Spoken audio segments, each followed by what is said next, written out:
What's going on, Hawkeye fans? It's your boy, Nolan Hawkeye Anthony here, and I hope you guys are having a fantastic week wherever you may be and however you may be listening. Coming off of a 27-17 throttling of Iowa State and the week prior, another double-digit victory over Indiana. Iowa comes into this game, which we are about to preview, against Kent State, ranked fifth in the country in the AP poll, and I believe sixth. I'm going to have to check that in the coaches poll. Either way, Hawkeye fans, things are looking excellent in Hawkeye Paradise. If you ask me, Iowa has the two best victories in all of college football, but nevertheless, top five is not so bad as they say. But before we get into this game preview against Kent State, I want to mention going to 247hawkeye.com. And I really hope you guys consider hitting that subscribe button. It really means a lot when you guys do that. Helps the channel tremendously. We're almost up to 200. I really want us to get there before Iowa heads back into Big Ten play. And if you don't want to subscribe, at least comment, like. This is why I do this, is chatting with you guys. That is the most fun part of all of this, is having a conversation with you guys. And if you guys want to support the show, the PayPal is in the link in the description. I'm going to be trying something a little bit different. By the way, guys, I apologize. Usually I am looking fresh as can be. I like to dress nice. However, I've been pumping out a lot of content these days. So, it is what it is, as they say. I hope you guys don't hold it against me too much. And I'm going to play some music in the background. I think that that's a fun thing to do in videos, to just have some decent music in the back, and they don't charge me. So that's all good. All right, let's flip it over to Kent State here, shall we? Guys, this is a classic Iowa football game. Early in the season. This is not the most challenging game in the world, but I wouldn't say that this is going to be a cakewalk either. Kent State is from the MAC, obviously. They already played a top-tier program like Texas A&M, and last week, as you guys can see, they shellacked VMI. I think that's Virginia. Never mind. Don't know what it is. VMI, they shellacked them. And, Iowa just came off of two highly emotional weeks. So don't be surprised if Iowa is a little bit slow in this one. I do believe Kirk Ferentz should have them ready either way. But the first half might be a little choppy. But either way, let's take a further look at Kent State and what you guys should be expecting this Saturday. So here we go, guys. Here are the stats for Kent State. Their quarterback has 269 yards on the season, 1 touchdown and 2 INTs. As an Iowa fan, that's enticing. It's not terrible, but it's not phenomenal either. If Kent State had a really phenomenal quarterback, I would be a little more nervous, but it looks like he is starting slightly slow to the season, and he has a 55% completion percentage. I'm going to see if I can zoom this in a little bit more for you guys. And here are the rushing stats. Marquise Cooper is the top running back, but it looks like they use really a three-headed monster. They go with Marquise Cooper, Xavier Williams. Both of them have had 20 and 21 carries each. And then the third running back, who has had quite a few, is Jakeem Bangda. And there's actually a fourth one down here who's had 15, Brian Bradford. So there's 4 guys who have had 10 or more carries. It looks like Kent State likes to spread the ball around when rushing the football. And going a little bit further down, receiving, we have Dante Cephas and Nakeem Johnson having the most yards and most receptions out of any wide receiver on Kent State. And defensively, let's see here, Dean Clark and CJ Holmes look to be the top two defenders, with AJ Muzzolino. I haven't seen that last name in a long time. Coming in hot with 9 tackles and 1 sack. There's nobody who has 2 sacks, and Kent State only has 4 sacks on the year. I'm not going to spend too much time on Iowa's player stats. I'm more going to look at the team stats in comparing these two teams. By the way, the other video I'm going to try and have out before Tuesday is a player evaluation of a recent Iowa basketball commit, Josh Dix. So here we have it. Spencer Petras has 251 yards on the season. He's completing 50% of his passes with only 1 touchdown and 0 interceptions. And listen, folks, those are not phenomenal numbers, okay? And I'm not going to use this video to break down Spencer Petras' game, but I continuously ask the same 2 questions, okay? Number 1, does Iowa have somebody behind Petras who would do better 100%? That in your mind, no question, he would do better, because it's if that quarterback is equal to Spencer Petras, then there's no need to put somebody else in there.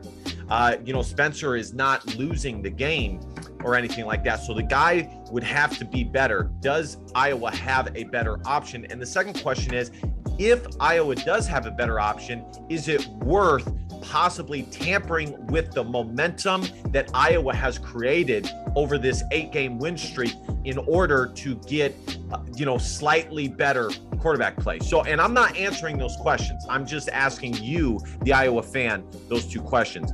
Down here, we have Tyler T. Good with 154 yards. He started a little slow, guys. Starting a little slow, but hopefully things pick up next week. Ivory Kelly Martin with 72 yards, and receiving, Sam Laporta is by far and away the top receiver for Iowa with 104 yards, and Charlie Jones is second with 38. The wide receivers, Tyrone Tracy and Nico Reganey, have 27 and 21 yards respectively.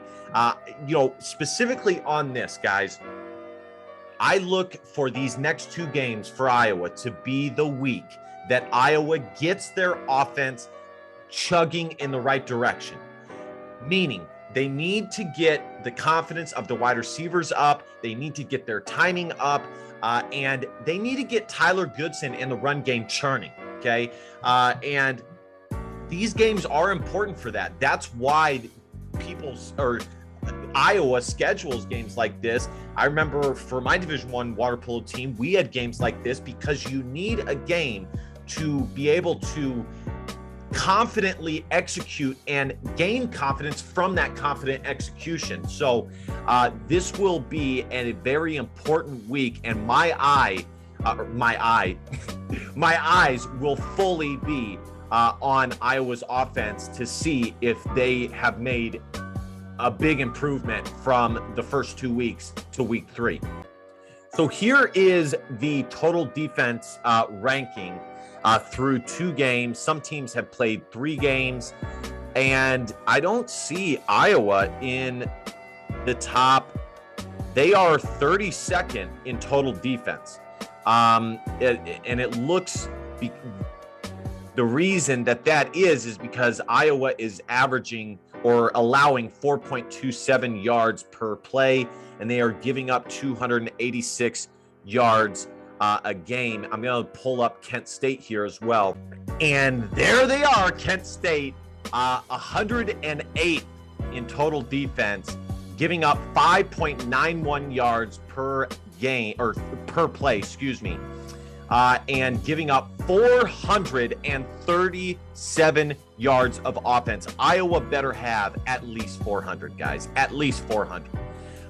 And so that is absolutely incredible.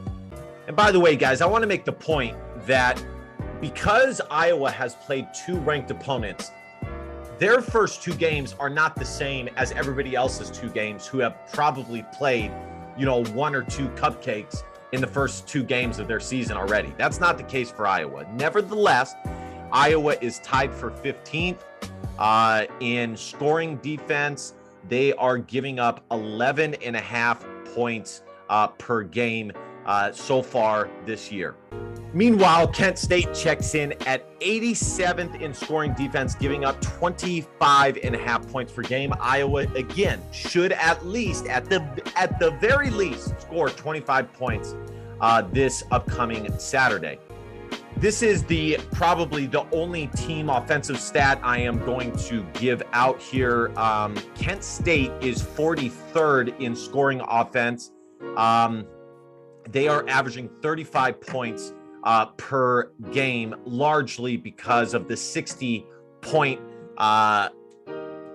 absolute Wally maker that they had against VMI. Meanwhile, Iowa checks in at 66. I was actually a little surprised that they were this high. I thought that they would be well below 70, but they check in at 66, and Iowa is averaging 30.5 points per game. So there we have it, folks. Those are the team stats to keep in mind going into Iowa versus Kent State here.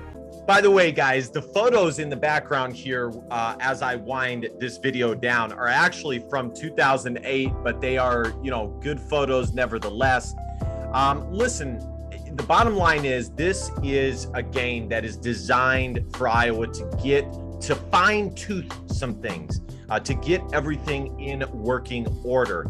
And, the bottom line is Iowa has beaten 2 top 20 teams with 2 largely considered elite quarterbacks around the country, not just in their conference, around the country, without playing average offense. That's just what it is.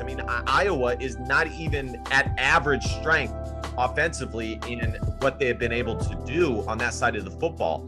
They absolutely need to get Tyrone Tracy, and they need to figure out the receiving aspect.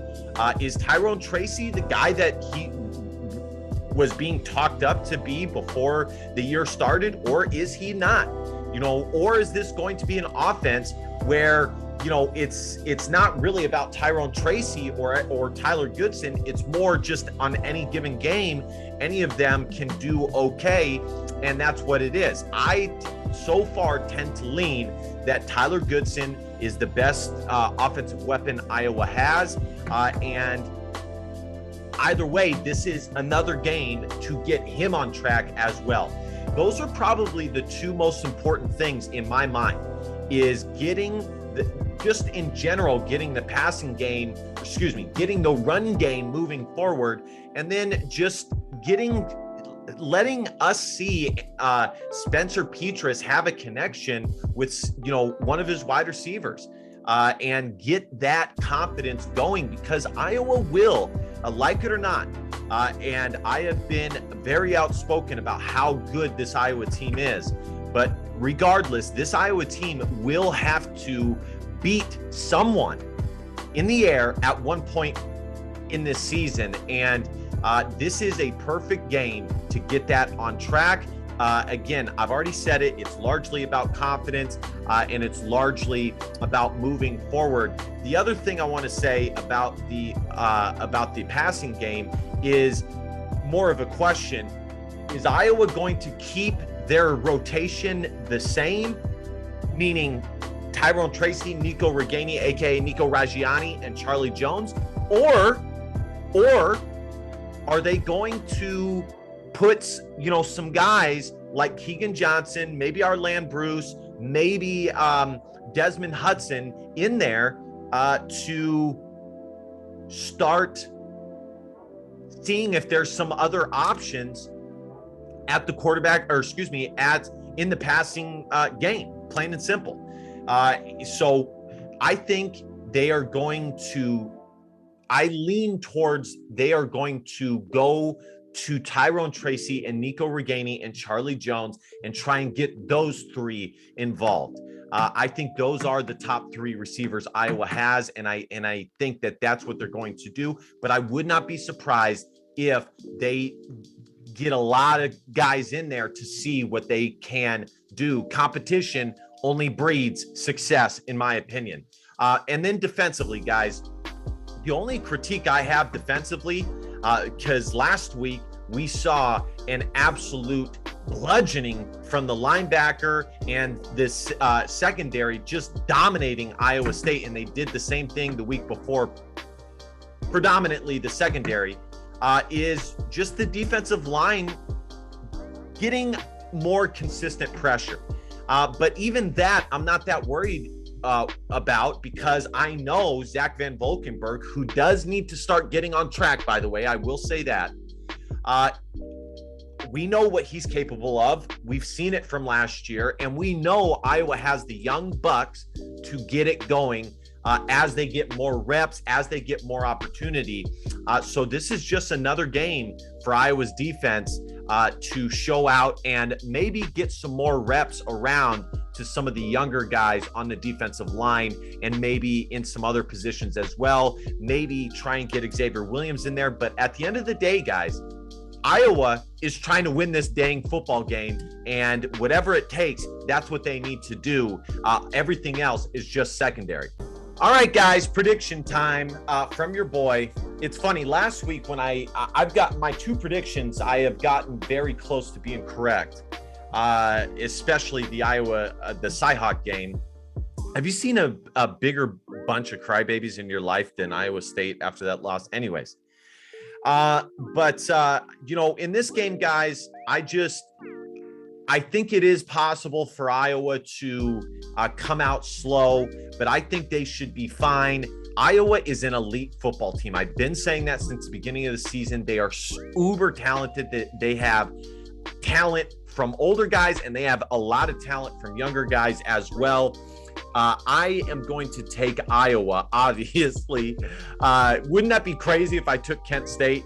Iowa, I'm going to go with them 35-7. I think Kent State will score one touchdown, whatever it is, probably from their offense. Iowa is, they always give up some weird play.